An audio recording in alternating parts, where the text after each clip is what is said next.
Hey everyone, welcome back. We today are going to talk about the Mercury retrograde for July, and that starts officially on July 7th. So this reading is going to be a little different and a little more extensive than what I usually do, and I'll probably be doing these for retrogrades and things like that moving forward. So what we're going to start with, and I really hope you guys enjoy this, and I would appreciate your feedback, so please drop a comment or a like or anything like that, just so I know that you want more of this in the future. So in addition to the reading, I'm going to give you guys a little bit of background knowledge on what is Mercury retrograde, because for those who are just joining in and don't know, I want to make sure that's pretty clear. So we're going to talk about that, and then what I'm going to do is I'm going to do the reading, do the extended, and then afterward I'm going to go into sign by sign and how the retrograde will affect each sign, pretty much. I don't want to do that information beforehand, because then it's like I kind of want to tie it into the reading. So if there's cards that I can pull out, be like, okay, well, here it is. Oh, we talked about this. Watch out for that kind of thing. So Mercury's in retrograde from July 7th to July 31st. And it's in Leo. And when it goes direct, I think it's going to go direct in Cancer, if I'm not mistaken. Don't quote me on that, though. But that's what we're looking at. So right now we're in the shadow period. And what is the shadow period? Well, the shadow period is the before and after. And basically it refers to the period when Mercury is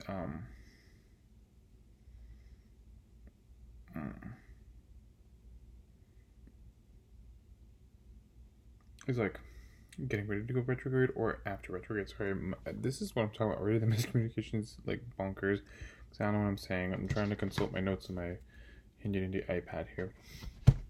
But here we are. So things will be most wonky on the days when Mercury is either going retrograde, so we're looking at Sunday, or which is the 7th, or the day after it goes direct, or the day it goes direct, which would be the 31st, or the 1st of August. Sorry. That's when these shifts are occurring, and then we get more accustomed to the energy, but it's that random shift that that we aren't quite ready for, and we're not really accustomed to that right away, and that's why the energy is really wonky. Mercury goes retrograde about 3 times a year. The next one will be, I think, around Halloween, if I'm not mistaken. But yeah, and it's in retrograde approximately 18% of the year. Mercury rules over communication, and it is Gemini's home planet or ruling planet, and it's a couple other, I think it's 1 or 2 others, but I don't remember exactly off the top of my head. I apologize for that, but I know definitely Gemini. And Mercury rules the lower mind, basically how we perceive and interpret information from the environment and how we give that to other people. So basically, what we're hearing, how we're perceiving things, and sending it out. Communication. And there tends to be sometimes a certain level of confusion with Mercury retrograde.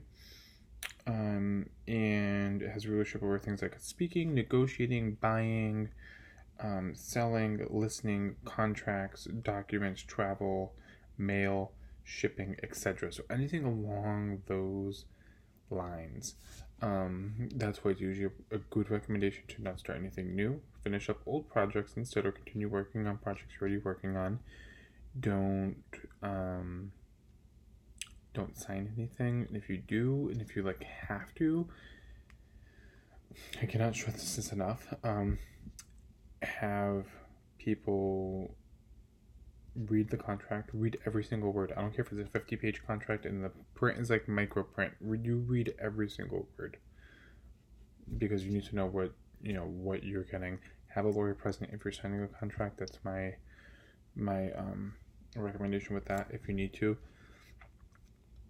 like, very key things. Travel.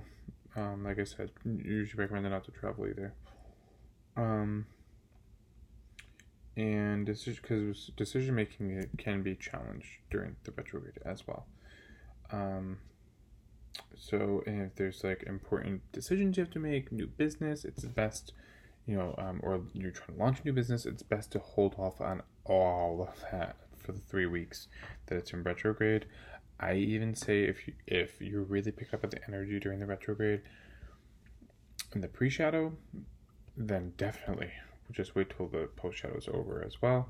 And if you're feeling it in the post-shadow still, then, or if you've had like a rough retrograde, I say wait until the post-shadow, which is usually like 2 weeks after, I think. And usually I would just say don't do anything then. While it's in retrograde, things might come back like rethinking ideas or opinions, and to see where it's transiting in your chart is key. So we'll talk about that in a bit after the reading. And there's of course a positive side. The positive is this is a good time for reorganizing, reflecting, and you kind of see things, the world through different filters. And I feel like this is one of those times really where, during retrogrades, the rose-colored glasses come off, right? And you see everything for what it is. And, after the retrograde, you really see things for what it was, So, it may be hard to communicate during this time, but not everything needs to an answer. There could be heightened inner awareness, especially when meditation is involved. Benefiting from a journal is good. Reworking old plans, revisit past work is favored. Mercury retrograde is also really good for studying, so if there's things you want to study, now's a good time to pick that up. And it's also good for relearning old studies or refreshing knowledge on something you already know. You might have minor breaks in communication that can actually reconnect us to other forms of communication, such as when there's an unexpected power outage and you're not on the computer or the TV, things like that. And there's no reason to suspend projects or anything like that, like I said.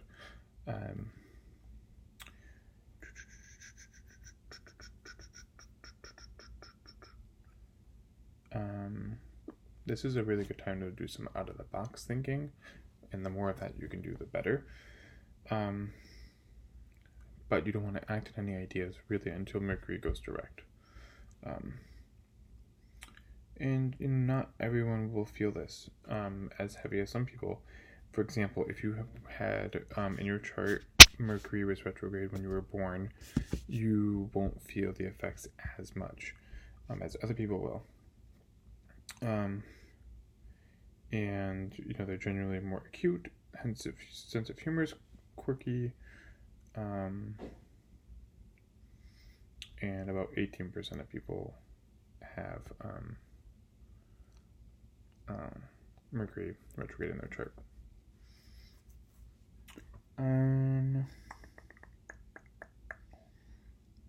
If you really want to make a point to somebody, avoid it. Like I said, standing on the dotted line, avoid it. Because it's likely that once this passes, you might have a change of mind. So just be careful about that. And yeah, because the communications have more impact now, and the negative ones could, if it's a negative communication, it could have a much longer impact than you might have wanted it to. So there's that. But if you stay clear and you stay positive, clear and concise during the retrograde, then it can have very positive benefits. So that's that. So now that's just overall as a whole. So now we're looking at Mercury retrograde in Leo. So now what does that mean? So here we are. So we might look at past decisions from a new enlightened perspective. It's a time for reconsidering an initiative or venture. Good times to return to old projects, old hobbies, recreation with a new renewed purpose, thinking about past accomplishments, loves, creations more frequently, seeing them a little differently now. Past ideas and perception of lovers, children, and creative pursuits can emerge and change. Mercury and Leo likes to be on top of things. This could be a time when a lot of little things can go wrong, so it can be really frustrating. But the advice here, I would say, is don't let those frustrations get to you. You let them get to you, you're going to slip up some more. Don't do that. Okay. When returning to past projects, refine, tweak them. You can find usefulness, like I said, in past ideas, recycling them in new ways, thinking outside the box.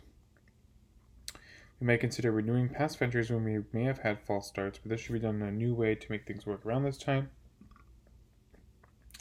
And when it's in Leo, we prefer to learn from our own experience rather than instruction, and not listening. Not listening can be very costly. So this is a time to really just woosah, pull back, listen. Don't speak. Capricorn, Gemini, and Sagittarius have a tendency to say it how it is this season. Don't.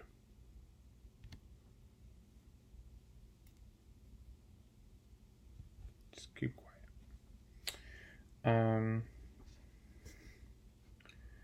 And we'll get illumination from the thoughts afterward, and it's a favorable time for processing recent events and ideas, looking to, or for beginning to look at problems or issues from a new perspective with a new understanding. What we say has a better impact now for, an impact, for better or for worse. Significant new ideas can be birthed. This is after it goes to, kind of like getting closer to going direct.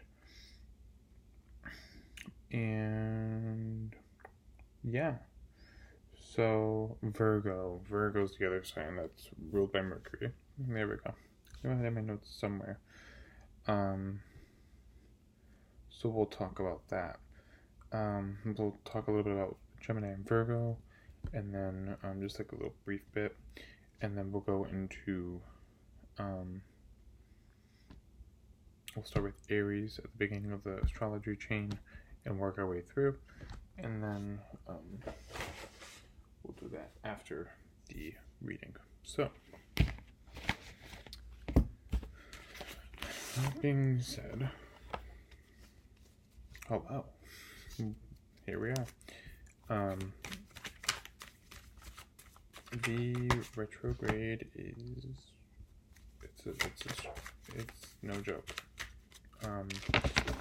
There's probably going to be times as we move closer to the retrograde when I do less readings, which means the Cancer readings might get shifted this month. I'm sorry. I just don't want to give false information. If I do them, I might just headline the whole thing take with a grain of salt, because I don't want to misconstrue and miscommunicate things, you know what I mean? So just hang tight. Queen of Swords, first card out. The communication now, guys, can be a little sharp. Yeah, some of us are already feeling the swords coming like everywhere. Like I said, Gemini, you guys have a really, really tough chance in the bottom of the deck. Knight of Wands, another card of communication. Sagittarius, looking at you. Especially, this communication can be very sharp from either of these signs or in general if you're dealing with a third-party situation. So if you're dealing with a third-party situation and you're dealing with an air sign and a fire sign,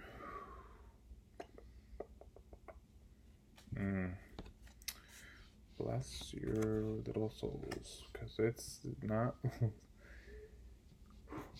it's looking sticky, to say the least. And people want to fix it. They want to tell you how it is. If you're one of those people, now is not the time, guys. Sorry, you have to wait. I know you don't want to hear that. Deal with it, because it will lead to this. So, I get it. This third-party situation is really causing some heartbreak. Okay. Sure. You still have to wait it out. Why? Well, we just talked about it. You know, I'm not trying to be crude or crass, but we don't need this turning into a 9 of swords, 8 of swords, 10 of swords. We don't need that. It's bad enough it's even at 3, right? Let's just let it sit there and not move. Instead,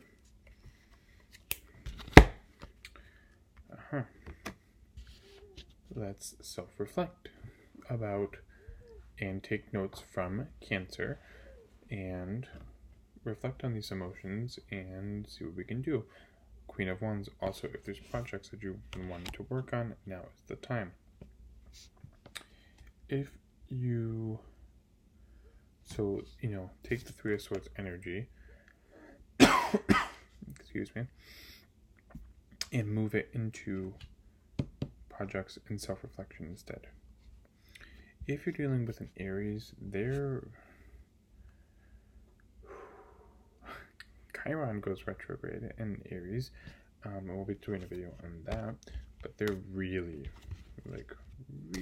feeling it right now. Like, they're really feeling stuck. Like, it's bad. And you also run the risk of feeling like that if you guys are too aggressive right now. So, no aggressive. It's like super key to not be aggressive, because here we are. Look what popped out. Let's just pick it up here.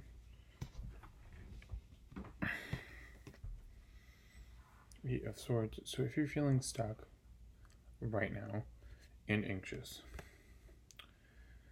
right, and feel like you don't have answers, you want answers, it's all in front of you. That's where the self-reflection is going to come into place, because it's going to highlight where we stuck, where we anxious, and what we need to do to move on from this, so we can be ready for when this goes direct. So when the lunar eclipse comes around in Capricorn, we can be ready, right, for the abundance. So much abundance. But the advice here is the bottom of the deck is just going to be the rest of the reading. Okay. So there we go, right? So already looking at the lunar eclipse there, which is coming up on July 16th. And then the bottom of the deck, really highlighting the lunar eclipse here. But it's saying, to receive blessings, hello, 2 of Wands, trying to escape there, we need to pull back. We need to leave things behind and then let the moon do its job and highlight and illuminate what needs to actually change and what should be gone.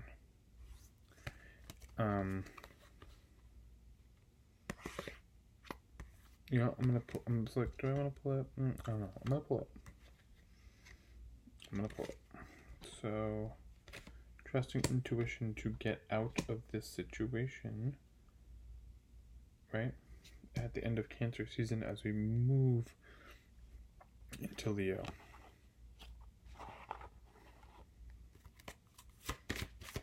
Alright.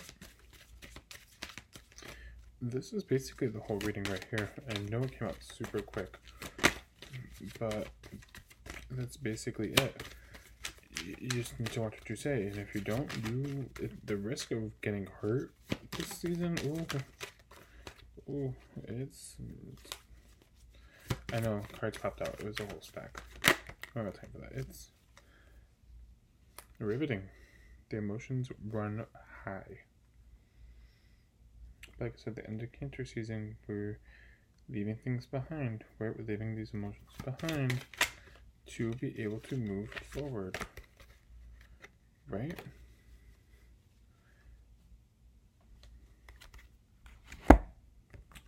Notice how they're going opposite directions. So, this one is the one that's we're at now, right? The aggressive. This one is the one that's renewed, recharged, and ready to tackle. And that's how the retrograde ends, because then as we move into Leo season,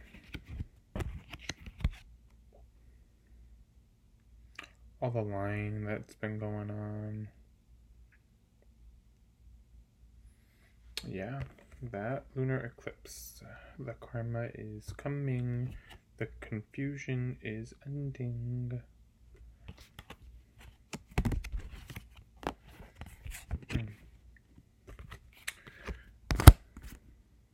All right. There's basically, like I said, the reading. There was a lot of cards that came out like just really quick, so I'm just gonna recap. So we had Queen of Swords, Knight of Wands. So communication, being sharp, those air signs, those fire signs. Watch it. Capricorn, putting you in there too. Just be mindful of what you say this month, because the risk is high. If you're dealing with a third-party situation, we get it, it hurts, but there's nothing we can literally do about it right now, except reflect, review, the re's, reflect, review, renew. Those are very big in Mercury retrograde, so anything with a re in front of it, it's a good thing to do. Reuse, recycle, reduce the drama. Reduce the communication. Use that energy and put it into current projects. Self-reflection, huge. What's keeping you stuck, right? 8 of Swords. What's making you up at night? 9 of Swords. 4 of Cups. Why don't I have the answers? Well, that's gonna be a whole situation to reflect on that. But then once we put that energy in there, we start seeing the abundance. We get everything we want. Lunar eclipse in Capricorn gives us so much success and abundance and clears out everything, and this resets the karma for the next 6 months, right? And all we have to do is just be ready to open them for these blessings, but pull back, High Priestess, and let the moon show what you need to leave behind at the end of Cancer season, and then you're ready to leave that aggression behind and start new. Bam. Alright, so there it is. So let's clarify. So let's clarify Queen of Swords, Knight of Wands.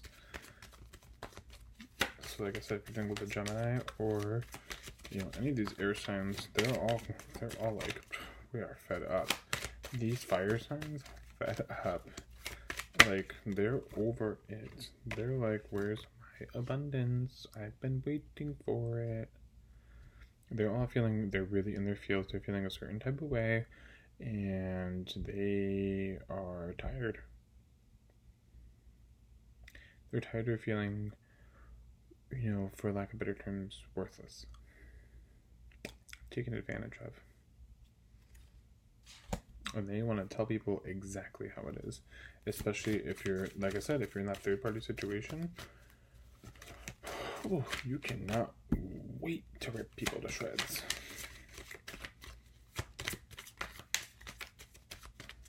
Just don't do it.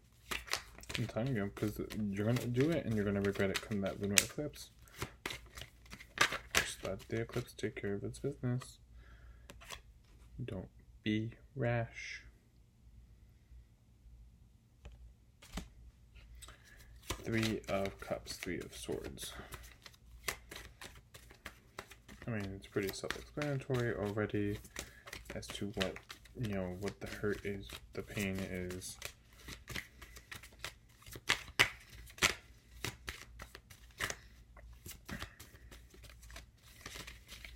These cards are feeling like sticky today. They do not want to shuffle properly. See this guys? I don't know if you can see that, but the cards are just like kind of sticky. Oh, you guys really don't. You don't know what the third party in this situation doesn't want to know. Wow. Take some deep breaths. I get it. This is painful. You want to say something. You're probably, upset that you can't say anything right now. Just take, Two of Pentacles. Running back and forth about, should I say something? Should I not say something? Guys, the advice is do not say anything. Why?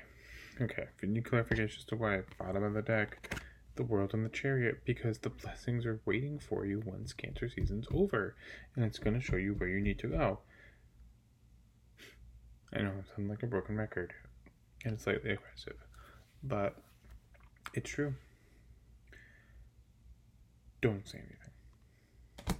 Otherwise you risk that Three of Swords interfering with that. You don't need your blessings to be wasted.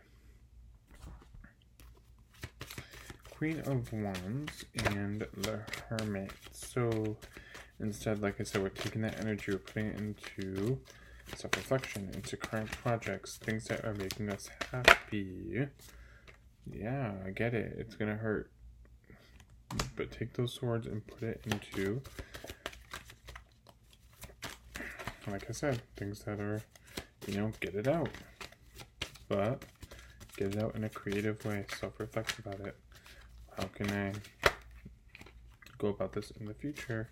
Because, like I said, people are getting their karma, and then you'll be able to leave it behind and work hard. Those 10 of Swords become 10 of Wands. 8 of Swords, 9 of Swords, 4 of Cups. Alright. So reflect, and then we've already seen the outcome of what happens. And we already know what the Empress and the Nine of Cups, right? Which send the same messages basically in a different way. Yeah. Okay. Yep. Oh. Hello? The card does not get picked up. There we go. Of course, the camera wants to freeze.